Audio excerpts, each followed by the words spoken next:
আজকে চলে গিয়েছিলাম ঢাকার সবচেয়ে সুন্দর রেস্টুরেন্ট ব্ল্যাক কার্ফে। এই রেস্টুরেন্টটা কিন্তু ঢাকার খুবই কাছে, ঢোকার জন্য কোনো ধরনের এন্ট্রি ফি এর প্রয়োজন হয় না। যদি আপনারা ওকেশনালি যান তখন কিন্তু আপনাদের ঢোকার জন্য এন্ট্রি ফি লাগবে, বাট যদি আপনারা নর্মাল টাইমে যান তাহলে কোনো ধরনের এন্ট্রি ফি লাগবে না। শুধু রেস্টুরেন্টই নয়, এটা কিন্তু একটা ছোটখাটো রিসোর্ট। এখানে কিন্তু সুইমিং পুলও রয়েছে।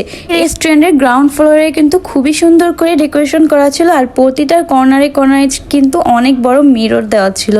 প্রতিটা কর্নারে গেলে আপনারা বড় বড় মিরর দেখতে পাবেন, আর প্রতিটা কর্নার এত সুন্দর করে ডেকোরেশন করা ছিল।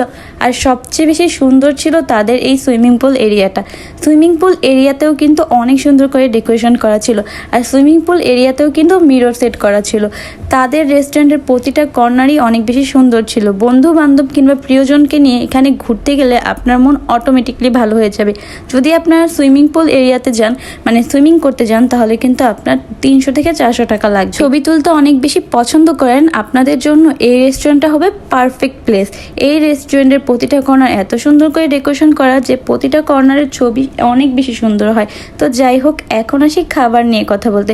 তাদের খাবারের প্রাইসটা একটু বেশি, বাট খাবারের টেস্ট কিন্তু মোটামুটি ভালোই ছিল। ওভারঅল যদি আমি রেস্টুরেন্টের এক্সপিরিয়েন্স বলতে চাই, তাহলে আমার কাছে তো খুবই ভালো লেগেছে। আমি তো আবারও যাবো। ভিডিওটা এই পর্যন্তই। ভিডিওটা ভালো লাগলে লাইক কমেন্ট দিয়ে পাশে থাকবেন। Bye bye.